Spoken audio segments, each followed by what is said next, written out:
Hello students, how are you all?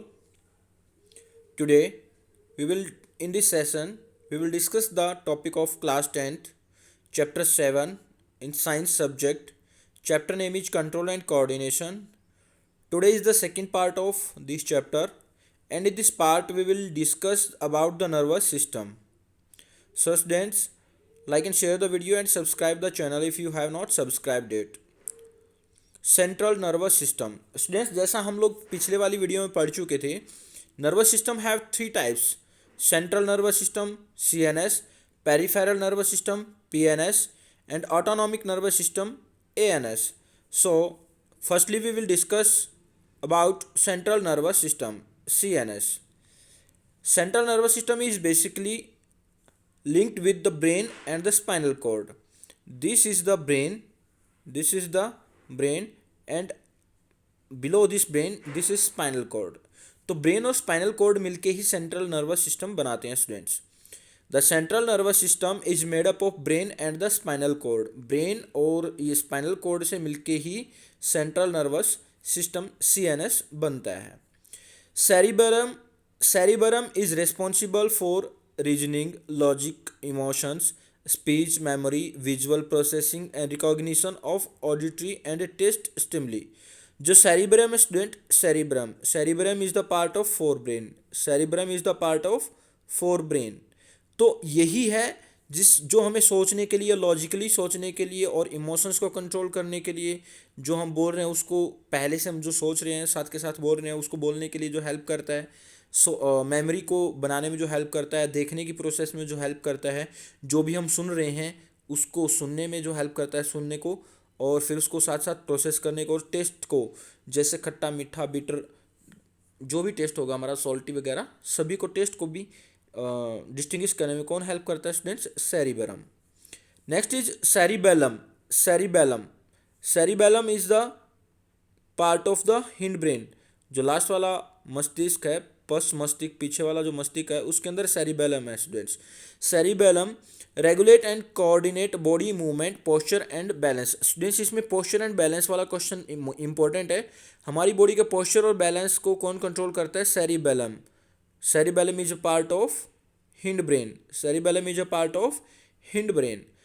Pons relay signal from hindbrain to forebrain. ये Pond's जो होती हैं hind brain और fore brain के बीच में सिग्नल्स को ट्रांसफर करती रहती हैं. ओके स्टूडेंट्स, हिंड ब्रेन और फोर ब्रेन के बीच में जो सिग्नल्स होते हैं उनको ट्रांसफर करती रहती हैं, रेगुलेट करती रहती हैं. मेडुला ओब्लांगाटा, इसको मेडुला बोलते हैं students. This is the medulla oblongata. Control all involuntary movement. Students, यहाँ पे एक वर्ड आया involuntary movement and voluntary movement. ये दो टाइप की मूवमेंट होती हैं स्टूडेंट्स. वर्ड से ही याद रखिएगा. वॉलेंट्री मीन्स हम जब हमारी इच्छा से कोई भी काम करते हैं, दैट इज वॉलेंट्री. हमारी इच्छा से जो भी होता है दैट इज वॉलेंट्री. जैसे हमें किसी बुक को उठाना है तो हमारा मन किया तो हमने उठाया, पेन पकड़ना है तो हमने मन किया तब किया है. तो जब भी हमारा घूमने का मन है, फिरने का मन है, ये सारे के सारे वॉलेंट्री एक्शन है. कैसे हैं? वॉलेंट्री. इनवॉलेंट्री नहीं स्टूडेंट्स, वॉलेंट्री मीन्स जो हम अपनी इच्छा से करना चाहते हैं, जैसे अभी बताया आपको. और दूसरा होता है इनवॉलेंट्री मूवमेंट. इनवॉलेंट्री एक्शन भी बोल सकते हैं. इनवॉलेंट्री वो सारी चीज़ें होती हैं जो हम नहीं करना चाहते बल्कि अपने आप होती रहती हैं. जैसे छींक अपने आप आ जाती है, वोमिट अपने आप आ जाती है, योइंग उबासी आना वो भी अपने आप आ जाता है, हार्ट बीट स्टूडेंट्स वो भी अपने आप बीट करते रहता है, ब्रीदिंग अपने आप चलती रहती है, ब्लड प्रेशर अपने आप कंट्रोल होता है. These all are involuntary movement. Involuntary means students जो अपने आप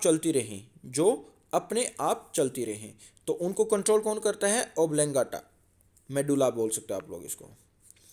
next is medulla oblongata continues as spinal cord which run through the vertebral column and it control reflex action. Reflex action में भी control करने में कौन हेल्प करता है स्टूडेंट्स? मेडुला. रिफ्लेक्स एक्शन क्या होता है इसके बारे में आगे पढ़ेंगे स्टूडेंट्स. रिफ्लेक्स एक्शन के बारे में आगे पढ़ेंगे. तो हमारे पास जो ब्रेन है, ब्रेन के भी थ्री पार्ट होते हैं. Fore brain, first one is fore brain, second one is mid brain and third one is hind brain. तो हमारे ब्रेन के थ्री पार्ट्स होते हैं स्टूडेंट्स, इनको भी याद रखिएगा. Next is function of different lobes in the brain. हमारे ब्रेन के अंदर बहुत सारी लॉब्स होती हैं, वो क्या क्या कंट्रोल करती हैं. फ्रंटल लोब होती है स्टूडेंट्स, पेरेटल लोब होती है, टेम्पोरल लोब होती है, ऑक्सीपिटल लोब होती है, ब्रेन स्टेम होती है एंड सेरिबेलम होता है। स्टूडेंट्स ये सारे के सारे हमारे क्या हैं, लोब्स हैं। तो सबसे पहले हम फ्रंटल लोब की बात करते हैं स्टूडेंट्स। फ्रंटल लोब हमारे फोर ब्रेन में होता है। Thinking, memory, behaviour and movement, इन सबको कंट्रोल कौन करता है, फ्रंटल मूवमेंट। स्टूडेंट्स इनको नोट कर लेना। पेरिटल लोब कौन सा होता है, लैंग्वेज एंड टच को हमारा कंट्रोल कौन करता है, पेरिटल। ऑक्सीपिटल लोब जो होती है देखने को, जो भी हम देख रहे हैं साइट, उसको कंट्रोल करता है। टेम्पोरल लोब जो हम सुन रहे हैं, जो हम सीख रहे हैं, फील कर रहे हैं, hearing, learning and feelings. Brain stem breathing, heart rate and temperature, इसको कंट्रोल करता है। और सेरिबेलम बैलेंस एंड कोऑर्डिनेट, बताया था हमारी बॉडी को पोस्चर को बैलेंस करने के लिए या मेंटेन करने के लिए कौन होता है, सेरिबेलम होता है स्टूडेंट्स। कौन होता है, सेरिबेलम होता है। तो ये डिफरेंट लोब होती हैं स्टूडेंट्स। एक क्वेश्चन आ जाता है students, largest part of the brain, largest part of the brain that is hind brain, और स्पेशली पूछ लिया जाए तो सेरिबेलम। हिंड ब्रेन के अंदर भी कौन है, सेरिबेलम है स्टूडेंट्स। सेरिबेलम हमने पिछले वाली स्लाइड में किया भी था students, cerebellum. This is the hind brain के अंदर जब आता है सेरिबेलम, ये रहा cerebellum, cerebellum this one is. तो ये सारे का सारा ये लीफ लाइक स्ट्रक्चर होता है, लीफ लाइक स्ट्रक्चर होता है, ये सारे सबसे बड़ा पार्ट होता है ब्रेन का।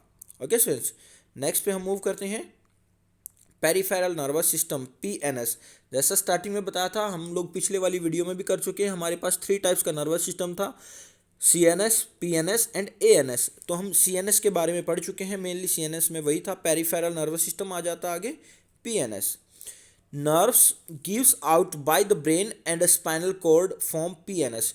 तो जो भी नर्व्स ब्रेन से और स्पाइनल कॉर्ड से निकलती हैं, ब्रेन एंड स्पाइनल कॉर्ड से जो नर्व्स निकलती हैं वो हमारे क्या बनाएंगी, पीएनएस बनाएंगी, पेरिफेरल नर्वस सिस्टम।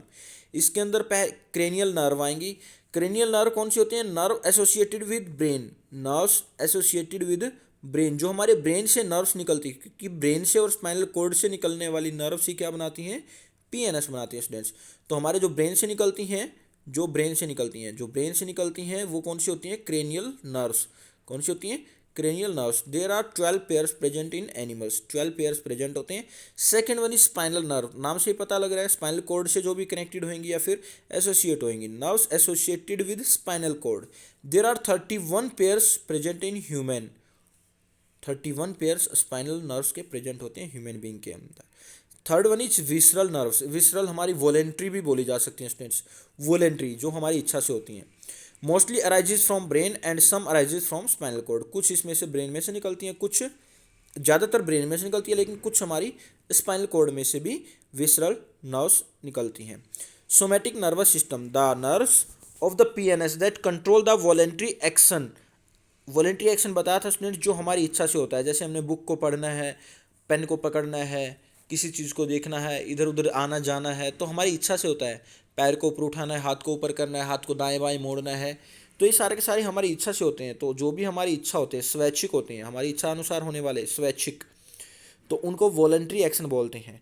तो the nerves of PNS that control the voluntary action, वो सारे के सारे नर्व्स जो वॉलेंट्री एक्शन को कंट्रोल करने में हेल्प करती हैं, that form the somatic nervous system.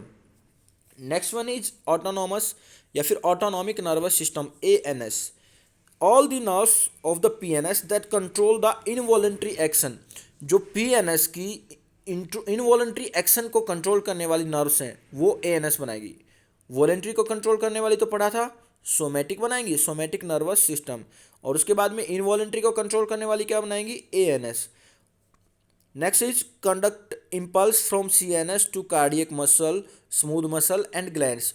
तो ये जो इम्पल्स सिग्नल होता है, जो हमने नर्वस सिस्टम में पढ़ा था या फिर नर्वस सेल में पढ़ा था, उसको सीएनएस से ले जाकर के कार्डियक मसल को देना, स्मूथ मसल को देना या फिर ग्लैंड को देना, वहाँ तक पहुँचाने का काम कौन करता है, एएनएस करता है।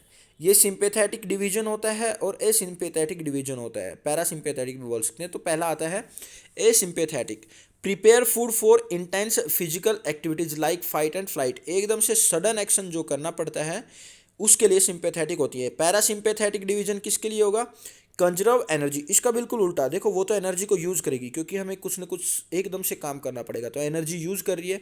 जबकि पैरासिम्पेथेटिक क्या करती है, conserve energy and slow many high energy function.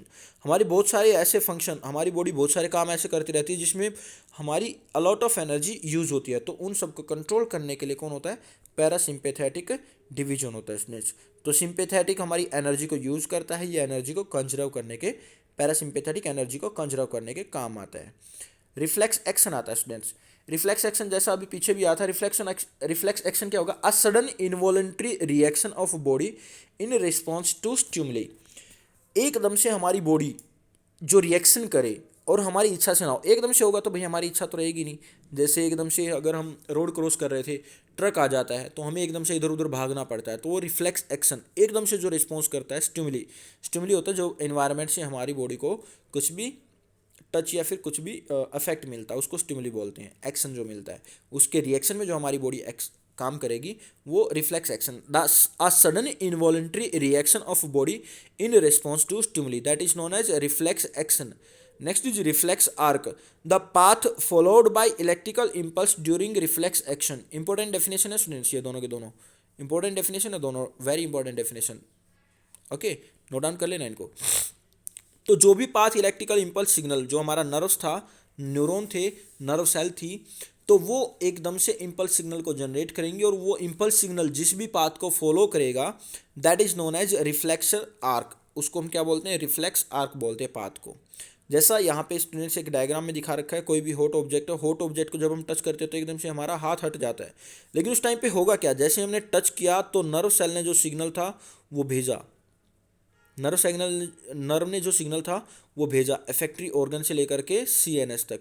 CNS ने फिर रिस्पॉन्स दिया और वो नियरेस्ट मसल के पास गया और मसल ने कुछ ना कुछ एक्शन करने में हेल्प की है। नर्व ने कुछ ना कुछ, या फिर जो उसके साथ में जो भी अटैच होगी मसल, उसने कुछ ना कुछ काम करने के लिए हेल्प की है।